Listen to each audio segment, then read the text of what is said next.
you might say that someone who is incapable of cruelty is a higher moral being than someone who is capable of cruelty, and I would say, and this follows Jung as well, that that's incorrect, and it's dangerously incorrect, because if you are not capable of cruelty, you are absolutely a victim to anyone who is. And so part of the reason that people go watch anti-heroes and villains is because there's a part of them crying out for the incorporation of the monster within them, which is what gives them strength of character and self-respect, because it's impossible to respect yourself until you grow teeth. And if you grow teeth, then you realize that you're somewhat dangerous, or maybe somewhat seriously dangerous, and then you might be more willing to demand that you treat yourself with respect and other people do the same thing. And so that doesn't mean that being cruel is better than not being cruel. What it means is that being able to be cruel and then not being cruel is better than not being able to be cruel. Because in the first case, you're nothing but weak and naive. And in the second case, you're dangerous, but you have it under control. And a lot of martial arts concentrate on exactly that as part of their philosophy of training. It's like, we're not training you to fight. We're training you to be peaceful and awake and avoid fights.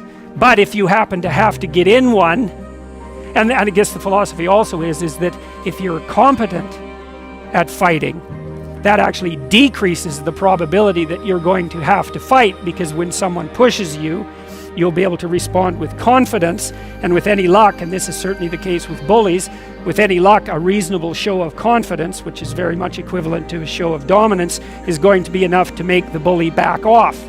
And so the strength that you develop in your monstrousness is actually the best guarantee of peace. And that's partly why Jung believed that it was necessary for people to integrate their shadow. And he said that was a terrible thing for people to attempt, because the human shadow, which is all those things about yourself that you don't want to realize, reaches all the way to hell. And what he meant by that was, it's through an analysis of your own shadow that you can come to understand why other people are capable, and you as well, of the sorts of terrible atrocities that characterized, let's say, the 20th century. And without that understanding, there's no possibility of bringing it under control. And it's also partly why the path to enlightenment and wisdom is seldom trod upon, because if it was all a matter of following your bliss and doing what made you happy, then everyone in the world would be a paragon of wisdom. But it's not that at all. It's a matter of facing the thing you least want to face. And everyone has that there's this old story in King Arthur where the knights go off to look for the Holy Grail, which is either the cup that Christ drank out of at the Last Supper, or the cup into which the blood that gushed from his side was poured when he was crucified. The stories vary, but it's basically a holy object, like the phoenix in some sense, that's a representation of transformation. So it's an ideal. And so King Arthur's knights, who sit at a round table because they're all roughly equal, go off to find the most valuable thing. And where do you look for the most valuable thing when you don't know where it is? Well, each of the knights looks at the forest surrounding the castle and enters the forest at the point that looks darkest to him. And that's a good thing to understand, because the gateway to wisdom and the gateway to the development of personality, which is exactly the same thing, is precisely through the portal that you do not want to climb through. And the reason for that's actually quite technical.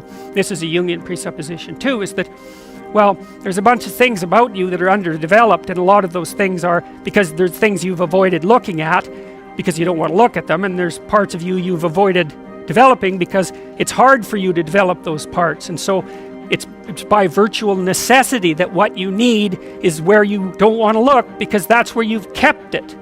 And that's why there's, an idiosyncratic element of it for everyone. Your particular place of enlightenment and terror is not going to be the same as yours, except that they're both places of enlightenment and terror.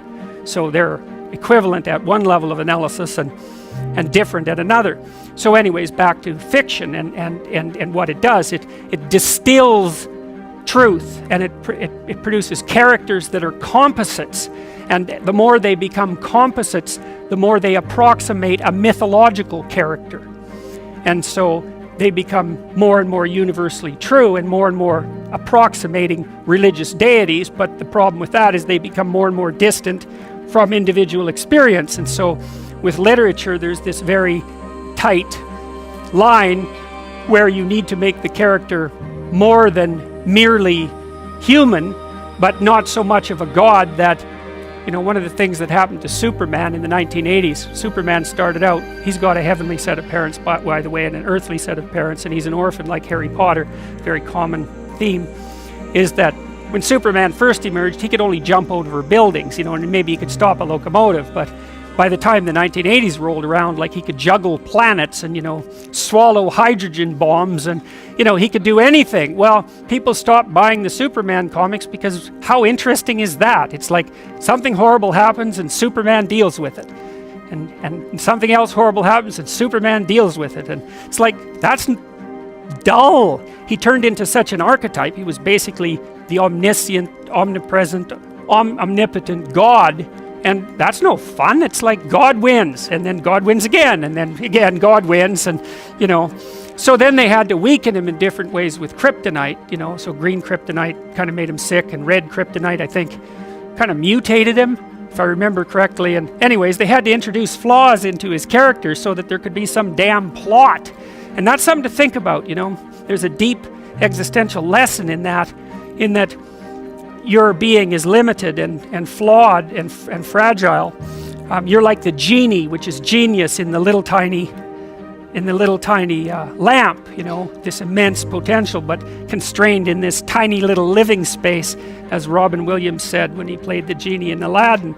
But the fact that you have limitations means that the plot of your life is the overcoming of those limitations, and that if you didn't have limitations, well, there wouldn't be a plot, and maybe there would be no life. And so that's part of the reason why perhaps you have to accept the fact that you're flawed and insufficient, and live with it and consider it a precondition for being.